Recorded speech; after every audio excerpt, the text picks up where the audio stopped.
Hello, and welcome back to Watching Brief. Indeed, welcome back, Watching Brief.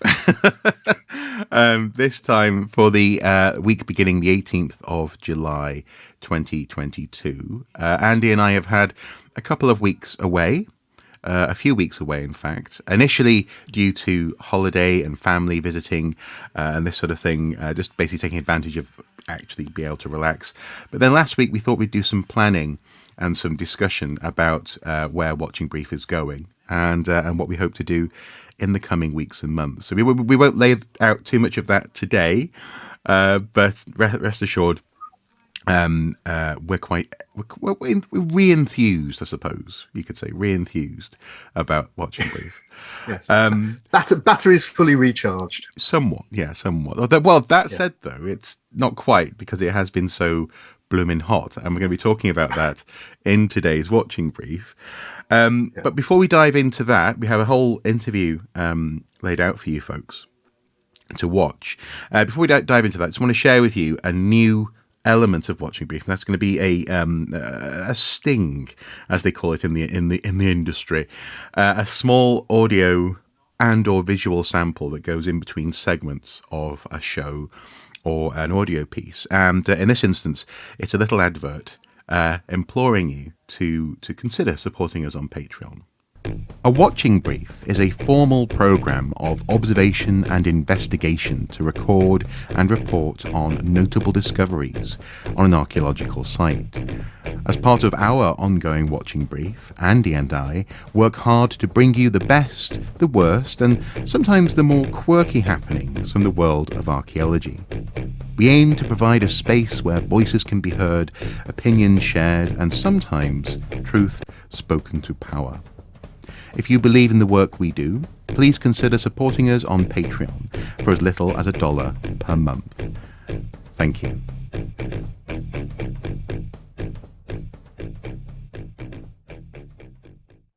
So there you go. We're going to be separating up the segments a little bit more like you hear in news and current affairs and discussion podcasts, for example. And it's also an opportunity just to remind folks that we do have a Patreon, that this work does take time and effort. I don't know. I was just saying to Andy, I'm not really sure about the word advert. Advertorial, I think you suggested. It's a segment. It's a section. It's a look. It's a segment. When it comes to this kind of stuff, look, when it comes to this stuff, I'm old enough to remember Live Aid and the BBC coverage of Live Aid, which was punctuated by Bob Geldof basically staring into a camera and saying, "Give us your money." Now, which is about the most succinct way you can say these things. Gives you money. But that was in a very good cause, whereas we're just talking about archaeology. But this is a good cause. This is a good cause. You don't want to scare off scare off our fine listeners. But keeping bread on the table of House Brockman and House Bartman-Assels is a very important project. I agree. Absolutely, yeah. Or keeping soup on the table. Indeed. Anyway, see what you did there. Anyway, we are back, and we have just been experiencing what are extraordinary temperatures in this country, and also in a very particular setting. I don't know about you, Andy, but my social media has been filled with people from the US and Australia and other places freaking out about being in Britain during temperatures as they approach 40 degrees Celsius and just going, "It's so different. Oh my God, I've lived in Texas. I've lived in Australia. I've lived in, I've worked in the Serengeti and this is not the same." So it's been hot. Even though you might not think it was hot, the impact hits hard, especially in a country where the infrastructure isn't built for anything other really than a temperate climate with very few extremes. So extreme hot, extreme cold, these are things that can catch us off guard, can catch our infrastructure off guard, but also as well, even our buildings, like our house, I don't know about your house, Andy, heated up to such an extent I couldn't close the back door one night because the door had expanded. And then now we're about 2 days into like a cool down. So I think today it's about 12, 14 degrees outside, which feels positively cool and cold, actually, which is very refreshing. But actually inside the house is still warm because houses have a lot of insulation. Our houses are designed to keep heat in, not to help you cool down in the summer. So there are reasons why it hit hard. So before you folks who live on the edge of deserts start typing, oh, that's nothing. Actually, that said, though, I should say I had a comment from someone who lives in the Death Valley a couple of days ago. And they said, do you know what? That's a pretty good address. I'd like that. It is, yeah, pretty good address, yeah. And they said, you know what? We've just got 40 degrees today.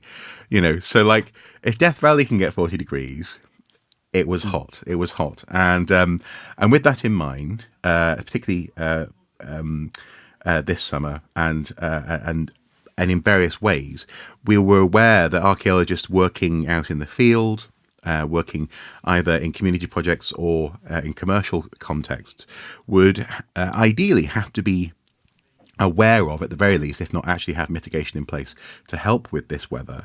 And that's where we put out a call and reached out to a couple of people for interview.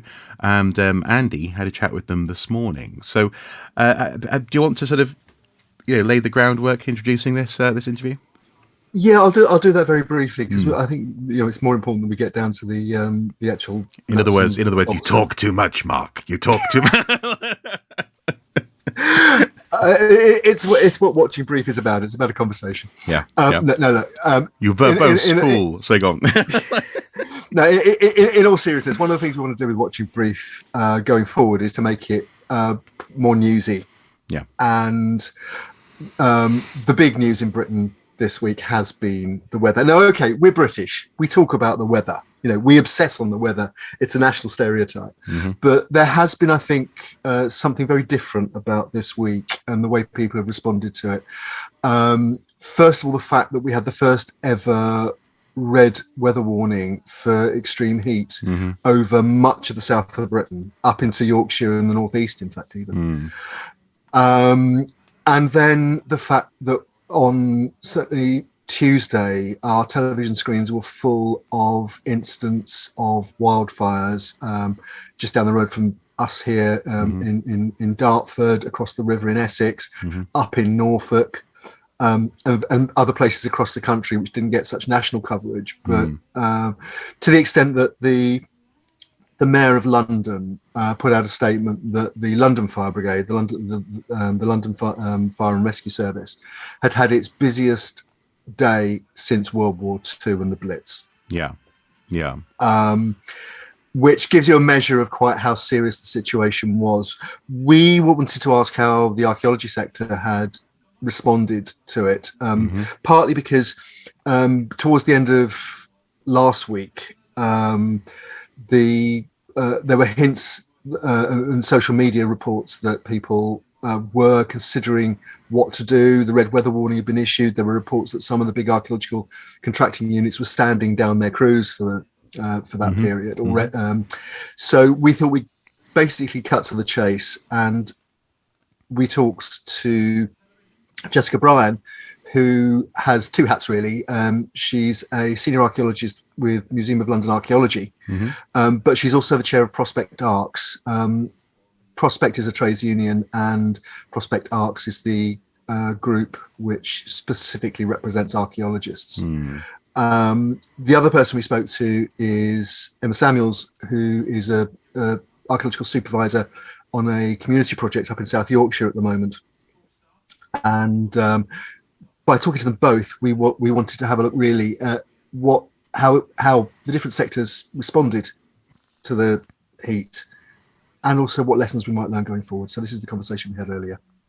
We're joined on this watching brief by two archaeologists who've been dealing with the extreme heat in Britain, or what passes for extreme heat in Britain.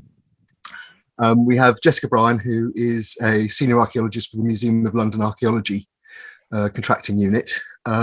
She is also here, and this is the main reason we've invited her onto today's watching brief. She's also the chair of Prospect Arcs, which is a group within the trade union Prospect specifically for archaeologists, and she can tell us a little bit more about that in a moment, I hope. And we're also joined by Emma Samuel, who is the assistant site director at the High Hunsley deserted medieval village dig in South Yorkshire that's happening at the moment. In fact, it started earlier on this week, and came straight in on the extreme hot weather. What we wanted to do was to compare and contrast how professional archaeologists and archaeologists working in the community have dealt with the situation that the weather presented earlier on this week, and then maybe look at what might happen, what lessons we might be able to draw for the future. I'll start by asking Jessica Bryant first. Jessica, thank you for joining us. Do you think the archaeology sector was prepared for the extreme heat, the red weather warnings that we encountered on Monday and Tuesday this week? Yeah, hi there. Well, thanks for inviting us along to discuss this really important topic, and something that I think will be more prevalent in the future as well. How prepared were the industry? Overall, not very well prepared. Some companies were more prepared than others. Communications and internal meetings that we were aware of started occurring early in the week prior, so there was a week lead into some of their preparations, and some companies were thinking about the risks on Sunday evening, Monday morning. So it did vary, but I wouldn't say that we were prepared enough or gave it enough forethought, considering as well we'd had a similar event earlier in the year, not to do with heat, but obviously the storms that we'd had and the high winds that caused a lot of stand down within the industry. So in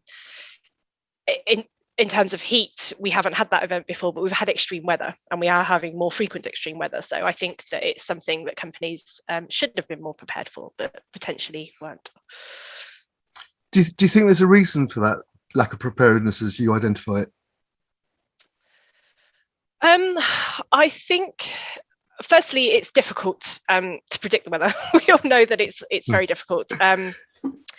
The warnings, I think the warnings from the Met Office started coming through in the middle of the week prior to the middle of last week, prior to the actual heat wave, and it wasn't until I think it was the level 4 warning that came from the government that actually things started to kick into place. So you need those triggers. You need the official warnings from the Met Office, from the government, to say that these are going to be extreme events. So I think it's difficult until you have those in place to start considering them. I think they reacted well considering the information we were being given at the time.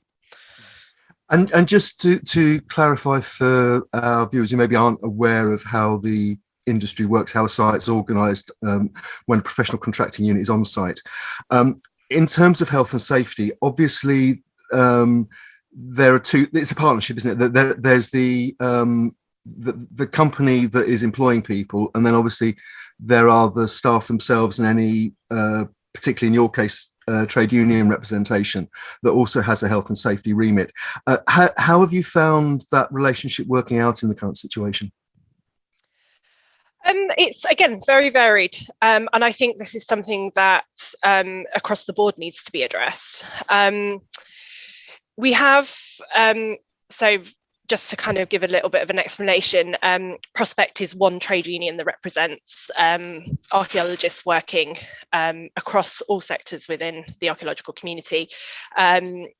We have about 1,300 members, which is probably the largest collective of archaeologists. And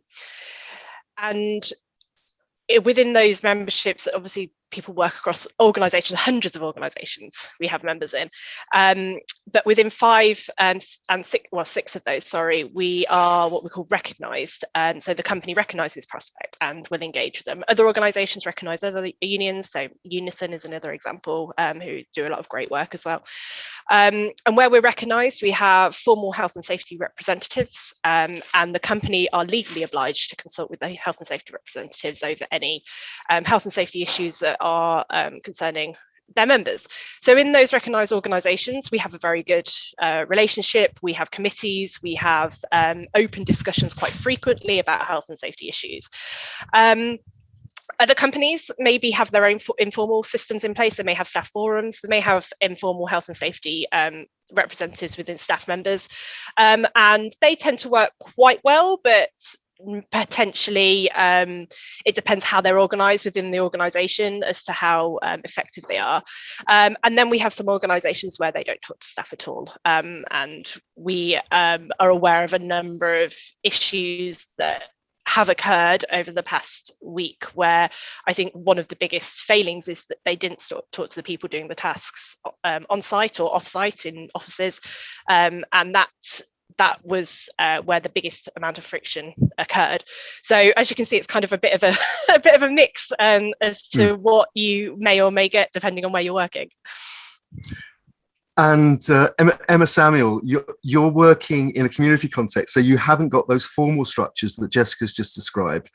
How do you handle health and safety on in the heat on your side? Particularly, obviously, you're dealing with a very wide range of people. You're not dealing with trained archaeologists who are used to thinking health and safety. You're dealing with members from the community, some of them quite young, some of them older, and a very wide range of experience and perception. So how do you cope with that?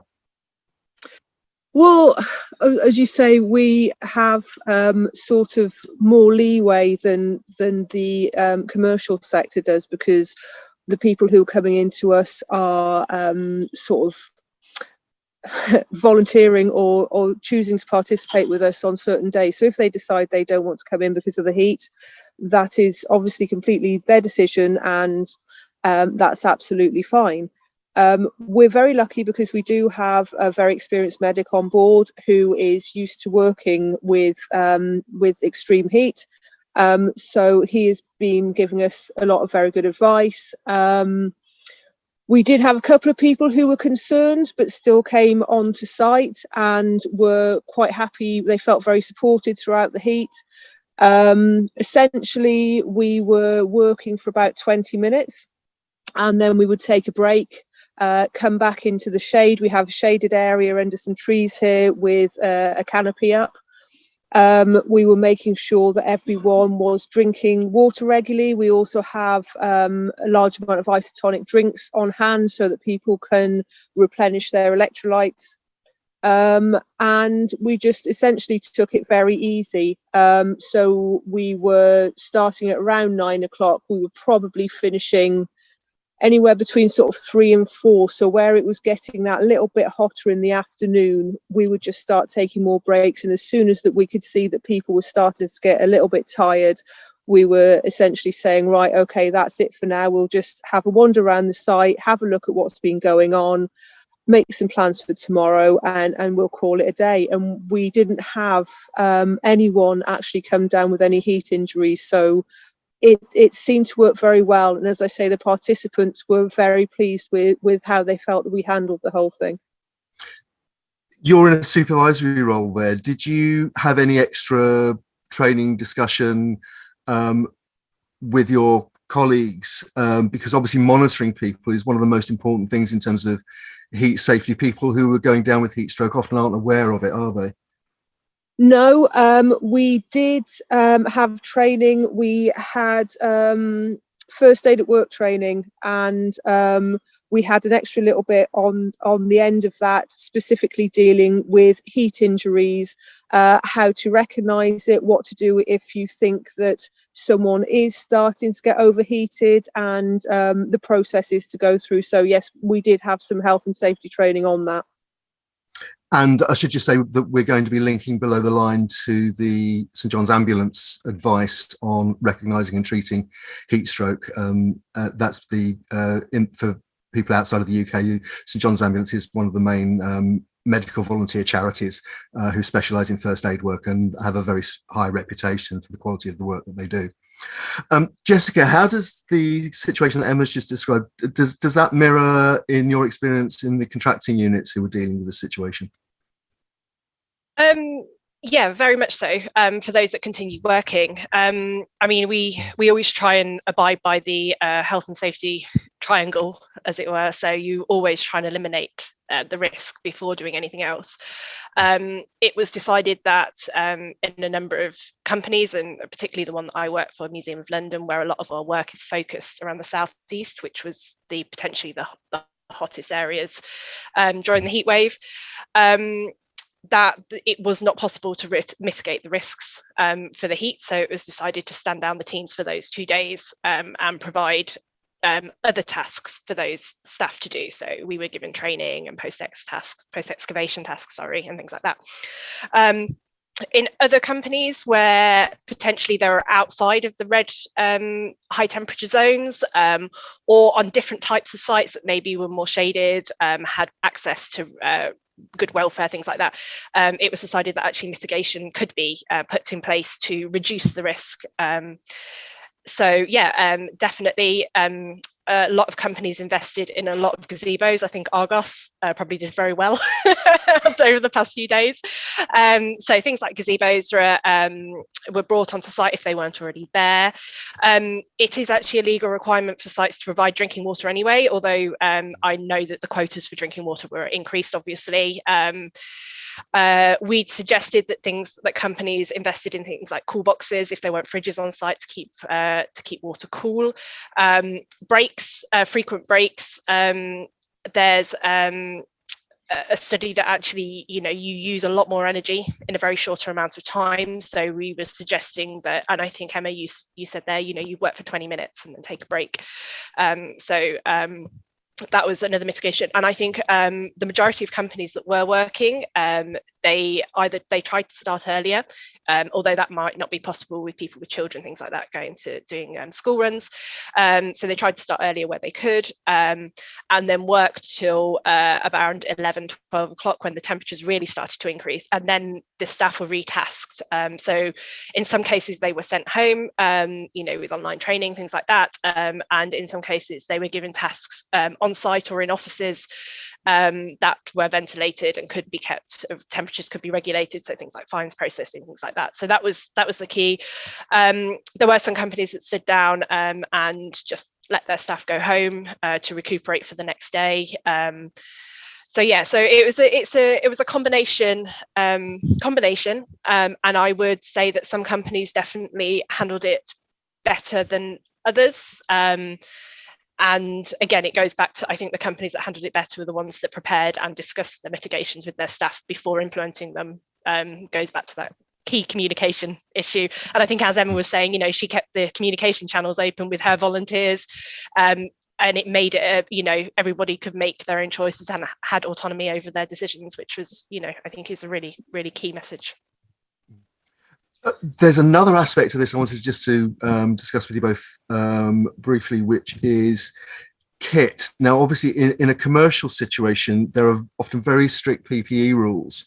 And in a high temperature situation, that can create problems. Whereas I think, Emma, I'd be right in saying on a site like yours, which is an open, relatively shallow site, no machinery and so on, it's not treated as a building site, and you've got more leeway in terms of what people can wear to be comfortable and safe. How does that work out for both of you?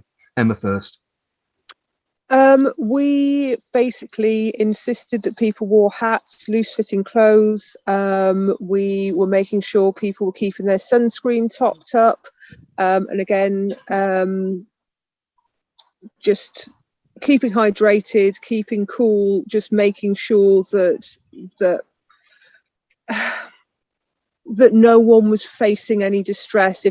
Nobody, to be fair, nobody did. We didn't have any reports from anybody saying they were having issues. So yeah, we don't have to wear PPE, and I know that there are companies who will insist on you wearing full PPE no matter what the weather, depending on the site.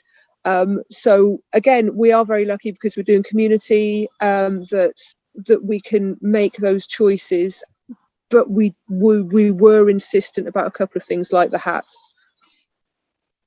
And Jessica, on a building site, obviously you're stuck, and they're necessary, they're important for people's safety, but you live with quite tight regulation in terms of PPE. Was that a factor in decisions to stand people down? Because the PPE as it's currently configured, designed for the UK, is not really conducive, is not really very helpful in high heat situations. Definitely. I mean, I think it's a lot depends on what kind of site you're working with. If you're on a site where you are not the sole contractor on site, another big construction company or demolition firm that controls the site, they may have specific PPE requirements. I know that on sites where we are sole contractors, so the if you imagine a Time Team-esque site out in the middle of countryside working on our own, I know that in those cases, a lot of companies chose to relax their PPE requirements. So no hard hats, you know, could wear shorts onto site as long as the tasks were suitable. Yeah, requiring, you know, a baseball cap or a summer type hat to cover your head, things like that. On other sites, I know, so for example, there's a lot of sites where you're required to wear flame retardant boiler suits. If anyone's put one of those on, you know how terrible they are. Even in the winter, they're horrible. So I haven't heard of anybody being made to work on Monday and Tuesday in a boiler suit at the moment, although that information may come to me at some point. But yeah, it's very difficult sometimes, and I think again this goes back to the preparing before these events occur.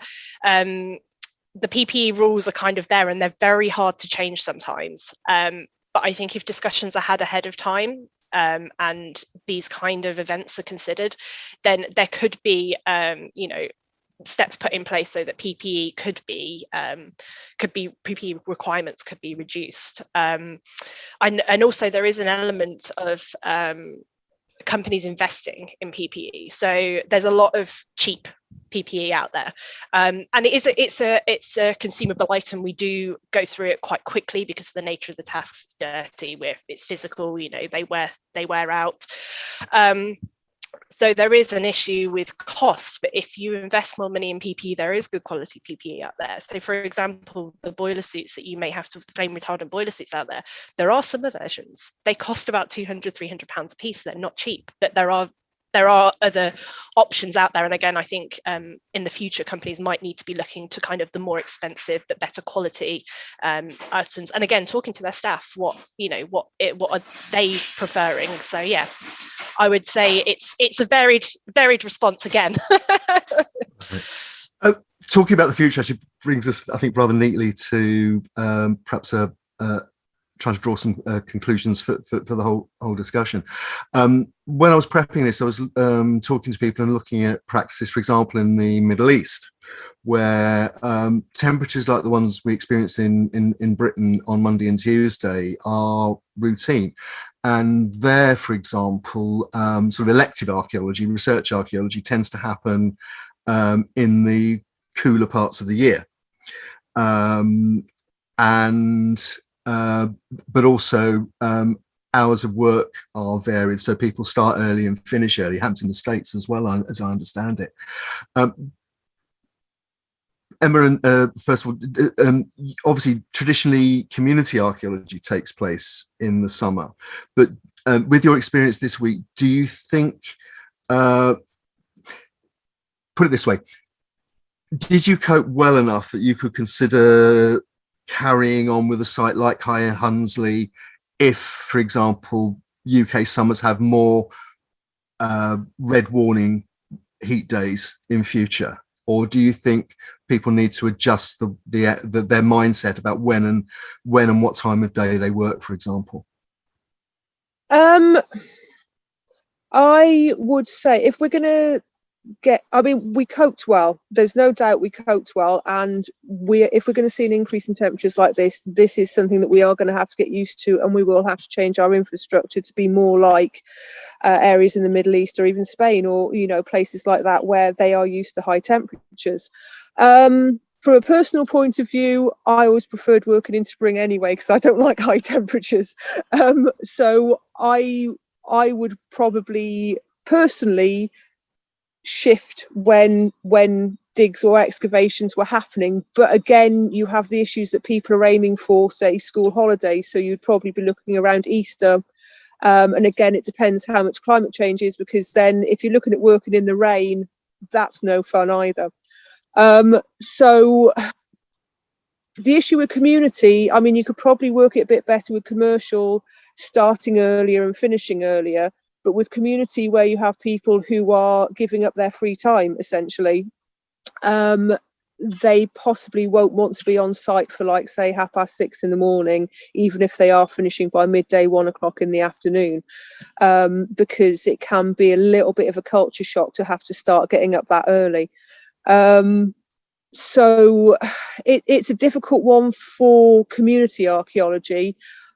I would probably personally shift it so it was either happening slightly earlier in the year or slightly later in the year, so that we bypass the sort of June, July, maybe start of August, when you're going to get the higher temperatures.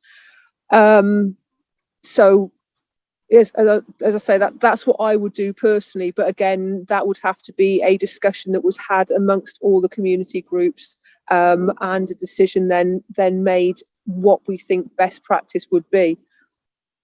And Jessica, same question really. And obviously, developer funded work, you have less control over the time. You know, it happens when it happens. It happens when it's paid for to be happen to a developer's timetable. So do you think there's wriggle room there, or do you think we're just going to have to, as you've discussed, prepare longer and better and maybe rekit? Yeah, I mean, unfortunately, the commercial world is stuck within programming for within larger developments, and we're often a very small piece of a multi-year program. So it's not.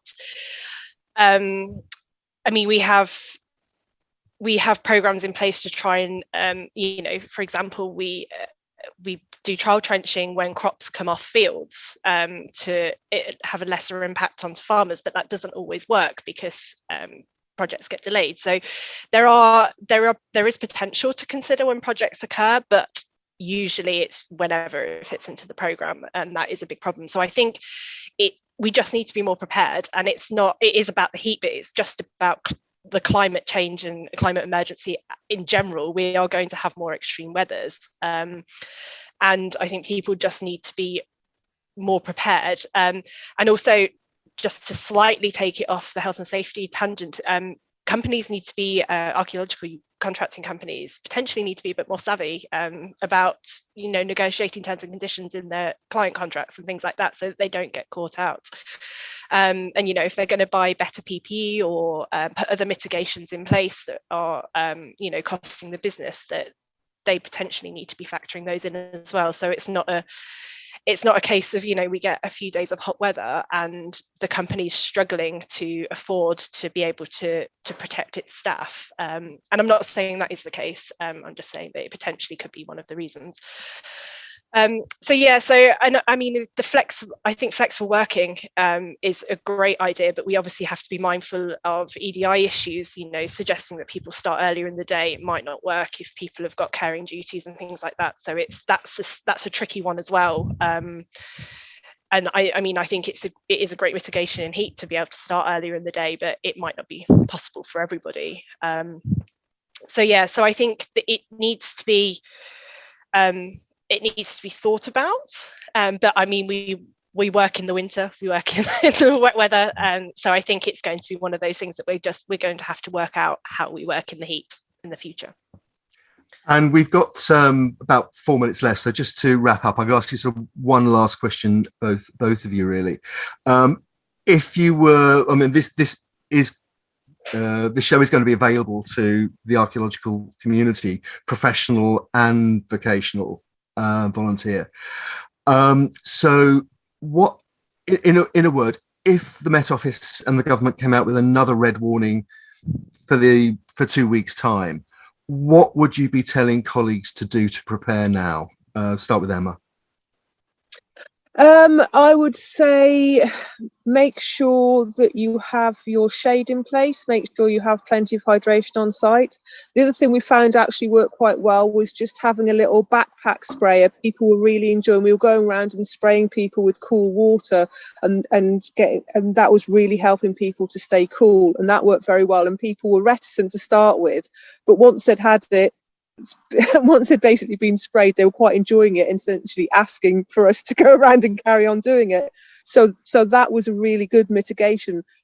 So it's just essentially thinking critically about, right, we have this issue and what can we do to mitigate it? And a lot of the time it is very simple things like having shade, wearing a hat, making sure you've got your sunscreen on, making sure you have plenty of drinks and you take plenty of breaks. It's quite simple. I know the climate change is a bigger issue that we really need to be thinking about and how to mitigate that generally, but on an individual level, those are the sort of things that we need to be thinking about. And Jessica, same question to you. What would you tell your colleagues in the contracting units if they were faced with this situation again? By the way, I love the idea of like misting people with water. Recently, I was on holiday in the States, and a lot of the bars had these misting machines which reduce the temperature. So I'm actually adding that to my list. But yeah, to be honest, in the commercial world, because we have productivity rates to meet, I would say that it's about retasking. People need to think about what people can do other than excavating, or if they're working in a hot, unventilated office, what other tasks can they be completing that create productivity towards the projects, are valuable to the organization and also the individuals. And what can they be doing instead of their day-to-day task that potentially has high risks associated with it. Yes, 100% put in shade, water, all those things, definitely, but there will be a point where certain tasks are still unworkable. So I think, individually, but also on a company-wide level, have a think about what can you be doing instead of the specific task that actually is posing the most risk. And I think that's a very good point to end it on. So Jessica Bryan, Emma Samuel, thank you very much for joining the Watching Brief. Thank you. Thank you very much. Thank you. So I think a fairly good conversation there, actually. I'm really glad that we managed to get those two people, but also those two perspectives in at the same time. It should be said, you might, folks who watch the broader Archaeosoup channel, might recognise Emma from footage that we shot last year at Petuaria, the excavation near in Brython Humber. And her background was in, as she said in the interview that we shot last year, was in commercial archaeology. So she sort of transferred her skills and her knowledge into working with the public. And I think she very well laid out the fact that they have a little bit more wriggle room, but also as well they're pioneering stuff apparently that Jessica, for example, was going to take away as a tip for her excavations. Who knows? She might even right now be spraying down people in London. Who knows?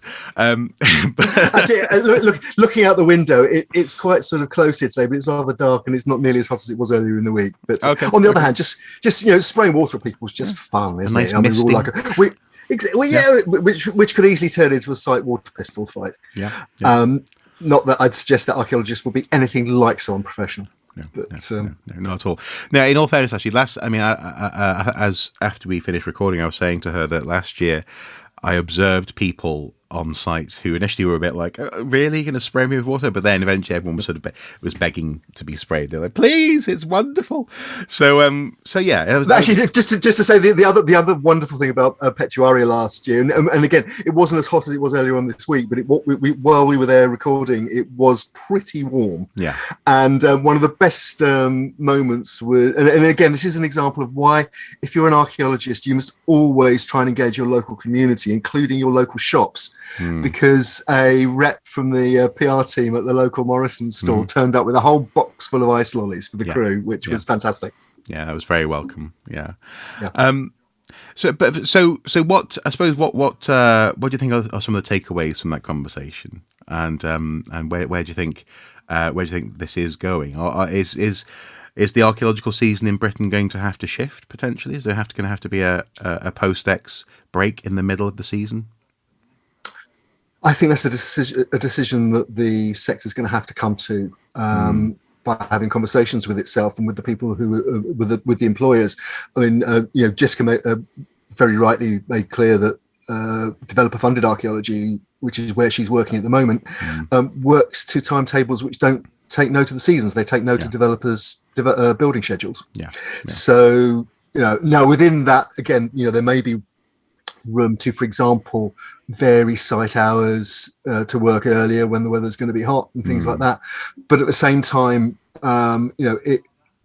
in Britain, we're not like the Middle East, closer to the equator, where daylight hours are longer. In winter, we have very short days, and in summer, we have quite long days. But even if you take time out and start earlier and finish earlier, or start later, as again Jessica pointed out, that's not a simple solution, because people have caring duties, the school run, whatever. School run. But also as well, there's other aspects, because if you have people on site, especially in a developer bounded project, there's going to be security aspects. So that means security has to come in early, and then on top of that, there's going to be a question of whether or not actually we can move that heavy equipment that's been stored overnight, and that means that builders have to come in early, and so on and so forth. So and if the 360 is on hire, you don't want it there any longer than you absolutely have to have it. No. So there are so many complications in this. I mean, I think the bottom line is, and as Jessica was talking about health and safety at work and the Health and Safety at Work Act, and the responsibilities of employers and employees who have a duty of care under health and safety legislation. It's a partnership. It's a question of being prepared, having the conversation in advance. That as she was saying, that I think lessons have been learned this time. That more preparation earlier might makes things easier and safer, and that's the important thing. The bottom line is things have to be safe, whether you're in the community, whether you're working on a developer funded site and commercially. The most important thing is that people are safe.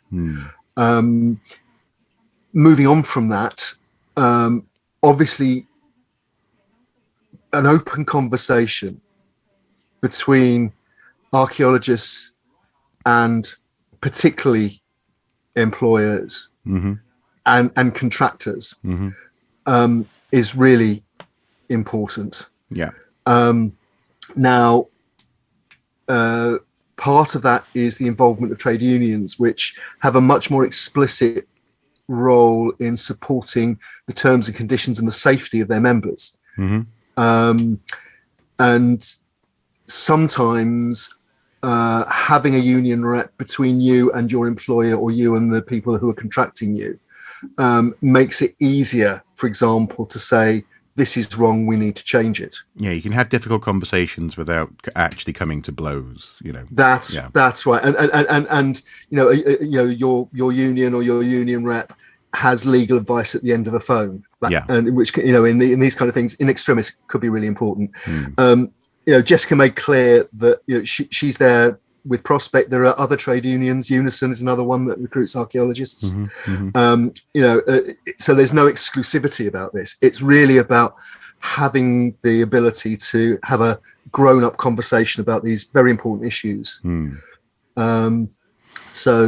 And in that sense, it's not just grievances. These are about health and safety in the workplace, and ultimately enabling you to do more work, or rather to be able to continue to do work in a safe way. Exactly that. Take the example of the heat this week. If mitigation is possible, as she was saying, then it's possible to carry on working. Or if the mitigation on an actual site isn't possible for whatever reason, it's too open and or whatever, then it's possible to if you've got enough notice and if you've thought these things through in advance, you can redeploy stuff so they're still productive. So it's just okay, on a community basis, climate change is something that we're having to address as a community, and I think I'll finish off with a point about that in a moment.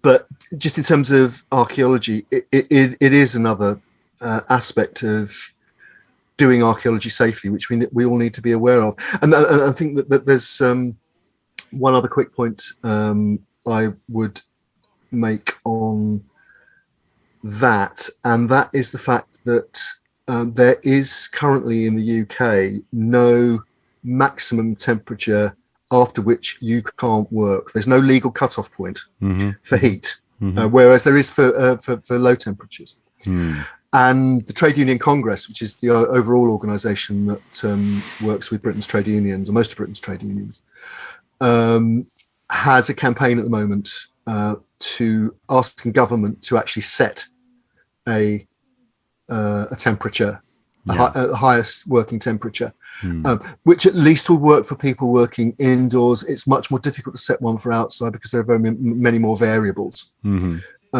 But to at least put into health and safety legislation at least one fixed point.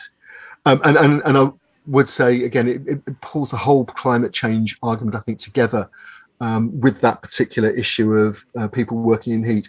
We're not just talking about people working in open sites in the field. We're talking about people working in offices, in museums and so on. We had the spectacle this week, which is sort of ironic, of the British Museum, probably our leading archaeological collection in the UK, certainly, closing early because of the heat. And the British Museum currently has sponsorship deals with British Petroleum, BP. Yeah. And I'll leave our viewer to ponder that one. Yeah. Yeah. I suppose one thing I would just quickly add on to that is that there are other resources as well. So there's a Canadian meteorologist's chart that was put out on Twitter by some colleagues that would be very interesting, and a very interesting outcome to have something similar here in the UK and presumably in other European countries as well. It sounds like Spain and France and Portugal had a particularly hard time as well in the past few days. And this Canadian instance actually comes to the conclusion that with its temperature and moisture, or the dew point on the graph, and more or less where these two bits of data meet, so the higher up each scale, the more likely it is that you're going to experience discomfort, low level risk, high level risk, and then risk of death. And it highlighted, and as people were highlighting, that actually on that chart there was no safe way of working, for any particular length of time at 38 to 40 degrees. So yeah, so if the UK can produce that'd be fantastic. But also, as you say, if the BM can examine ironic sponsorship deals, that would also be interesting as well. Thank you guys for watching. Thank you for bearing with us over the past couple of weeks while we've had a little bit of time off. It was unplanned, hence we didn't announce it. But once it started, we thought, yeah, let's just take a little bit of time off, and we look forward to seeing where our conversations about Watching Brief go. If there's anything in particular that you want us to take a look at, please do send us any hints, tips, news stories, or links to our email below on screen, or our DMs tend to be open on Twitter in particular. And I suppose finally what I would say is let us know what type of news and what type of conversation you want to hear from us as well. That's very much up in the air at the moment. We're very much having a conversation about that with each other, and also there is news to come of Muppet of the Month and media picks. We have a plan for that, and they will be coming back. So keep an eye out for that. Anything you want to say, Andy, on that? Just to reinforce what you've just said there. I mean, we've always wanted Watching Brief to be a conversation. Yeah, and I think if anyone watching out there, as you say, has an idea of something that they think we should cover, or actually wants to cover something themselves and wants to pitch an idea at us that could be a part of a Watching Brief, please get in contact. We happen to be recording this on the Council for British Archaeology's festival, Ask an Archaeologist Day. And really? Wow. Yeah. Cool. And all I would say is every day actually should be an Ask an Archaeologist Day. And so we want to hear the questions. Absolutely. With that in mind, guys, do take care, and we'll see you next time. Bye-bye. Bye-bye.